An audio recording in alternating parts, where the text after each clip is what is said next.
ikat asngan lenti Sharuken ya shamsu yati Tu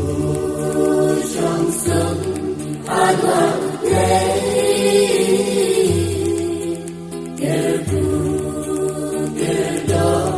tunang kesei